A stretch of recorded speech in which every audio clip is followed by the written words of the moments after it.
وہ تمام کے تمام نیریٹو فیل ہو گیا، کیونکہ دیکھ لیجئے جو توشہ خانہ کا کیس تھا وہ بری طرح سے پٹ گیا، کیونکہ جس طرح سے اس میں ڈیو پروسیس کی دھجیاں اڑائی گئی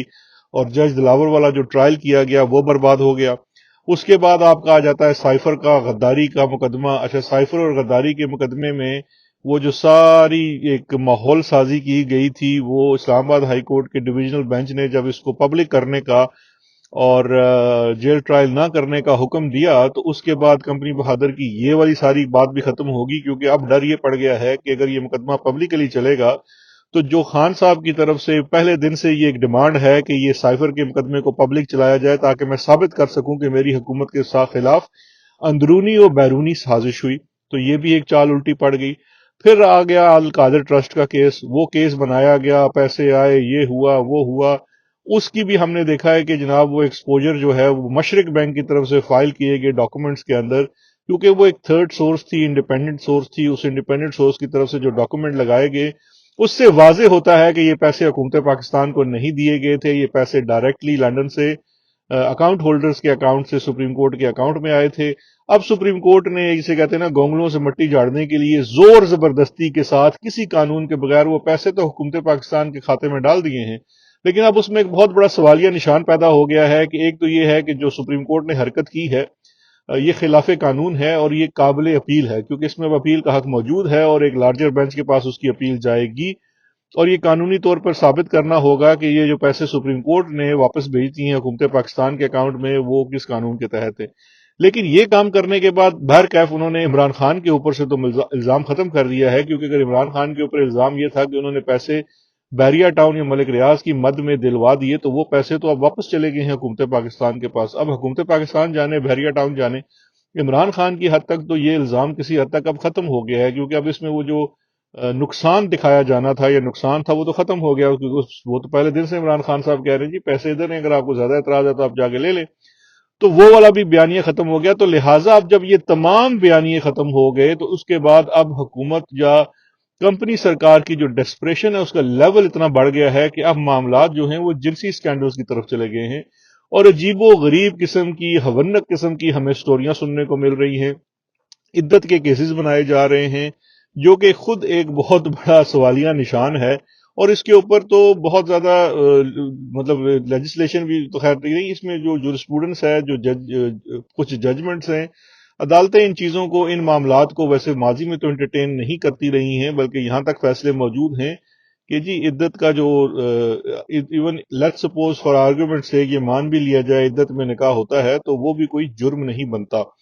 تو اب دیکھتے ہیں یہ بات کس طرف جاتی ہے، کہاں کتابیں لکھائی جا رہی ہیں اور کیا کیا کیا جا رہا ہے، لیکن چلیں کرپشن کا تو کوئی کیس عمران خان صاحب کے اوپر نہ بن سکا، نہ ہی کوئی بیانیہ بن سکا، اور اب بات دوبارہ سے ان کے بیڈ روم میں داخل ہو چکی ہے۔ اچھا، یہ سارا پریشر ہے، پھر ہم نے پچھلے دنوں میں یہ بھی دیکھا کہ خان صاحب کو بڑا تھریٹ کیا جا رہا تھا کہ جی آپ کی خواتین کو گرفتار کر لیا جائے گا، یہ ہوگا وہ ہوگا۔ دوسری جانب دوسرے ملکوں کے سفیروں کو بھی بھیجا جا رہا ہے کہ عمران خان کو جیل میں کنونس کیا جائے ملک چھوڑنے کے لیے۔ یہ وہ چیز ہے جس کے اوپر عمران خان ہرگز تیار نہیں ہے، اور یہ چیز جو ہے کمپنی کی فرسٹریشن میں بے پناہ اضافہ کر رہی ہے۔ اور میں اب آپ کو تو آخر میں ایک چھوٹی سی بات سناتا ہوں کہ ایک طرف فرسٹریشن کا یہ عالم ہے کہ کرپشن کے کیسز ناکام ہونے کے بعد اب خان صاحب کے اوپر جنسی قسم کے سکینڈلز بنانے کی کوشش کی جا رہی ہے، تو آپ اس بات کا اندازہ کر سکتے ہیں کہ اس وقت کمپنی بہادر میں فرسٹریشن کا لیول کیا ہونا ہے۔ اور دوسری طرف جانب دیکھیے کہ کیا ہو رہا ہے کہ عمران خان صاحب جو ہیں وہ بڑے جیل کے اندر چل ماحول میں بیٹھے ہوئے ہیں، بیرونی ملک کے سفیر آتے ہیں، وہ لوگ آتے ہیں، ان سے بات کرتے ہیں، انہیں کنونس کرتے ہیں کہ آپ باہر چلے جائیں، خان صاحب ان کو چٹا انکار کر دیتے ہیں۔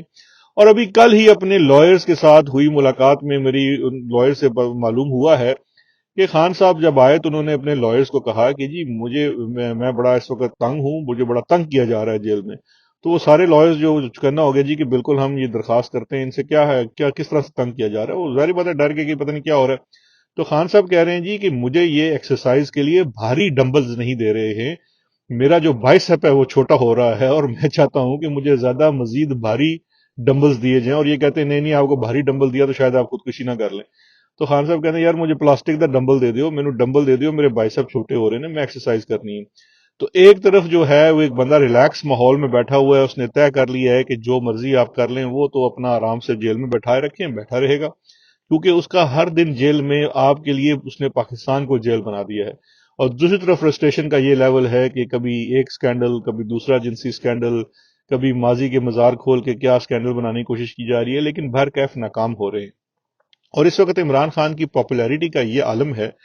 کہ میں بھی دیکھ رہا تھا کہ جو شیر افضل مروت صاحب ہیں، جو بھی کچھ دنوں پہلے ہی پی ٹی آئی میں آئے ہیں، اور چونکہ وہ خان صاحب کی وکالت بھی کرتے ہیں اور ان کے بہاف پہ بڑے تگڑے قسم کے بیانات بھی دیتے ہیں، تو اس شخص کا عمران خان کے ساتھ جڑے ہونے سے جو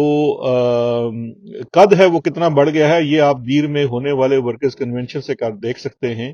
کہ کس قسم کا وہاں پہ کریک ڈاؤن نہیں کیا گیا. ایف سی تک کو بلا لیا گیا، گولیاں تک چلائی گئی کہ کسی طریقے سے لوگ نہ نکلیں، لیکن لوگ صرف اس لیے باہر نکل آئے کہ ایک بندہ ہے جو آج کے سخت ماحول کے اندر عمران خان کا نام دیتا ہے، تو اس نے کال دی ہے تو ہم جائیں گے. یہ ہے صورتحال، اور یہ وہ صورتحال ہے جو مجبور کرے گی کمپنی بہادر سرکار کو کہ 8 فروری کو وہ الیکشن نہ کرائیں. کیونکہ اگر حالات اس طرح سے رہے اور عوام نے اپنا جو غصہ ہے وہ ایسے ہی دکھاتے رہے، تو پھر یہ بڑا مشکل ہو جائے گا ان کے لیے انتخابات میں دھاندلی بھی کرنا اور چیزوں کو، رزلٹس کو بدلنا. اور اگر بدل نہ سکے تو پھر یہی ہوگا کہ کسی نہ کسی بہانے سے یا کوئی واقعہ کروا کر یہ جو الیکشنز ہیں ان کو آگے کیا جائے گا. تو اس وقت تک تو میں سمجھتا ہوں کہ خان صاحب جو ہے وہ کمپنی بہادر سرکار کو فرسٹریٹ کرنے میں کافی کامیاب جا رہے ہیں، اور کمپنی کی فرسٹریشن بڑھتی جا رہی ہے، اور جو نیچے بچونگڑے ہیں ان کی لیول تک پرفارمنس زیرو ہے، اور ان کو صبح شام ڈانٹ پڑ رہی ہے. اس لیے وہ کہاں غداری کا مقدمہ اور اب وہ جنسی مقدمات بنا رہے ہیں. خیر، عمران خان فی الحال بھاری جا رہا ہے. آپ لوگ اپنا ویکینڈ انجوائے کریں. اگلے ہفتے دیکھتے ہیں کہ اور کیا کمپنی بہادر گل کھلاتی ہے، اور خان صاحب اپنی ریزیلینس اور پرسسٹنس سے انہیں کیسے ڈیفیٹ کرتے ہیں. اپنا بہت خیال رکھیے گا. شکریہ. خدا حافظ.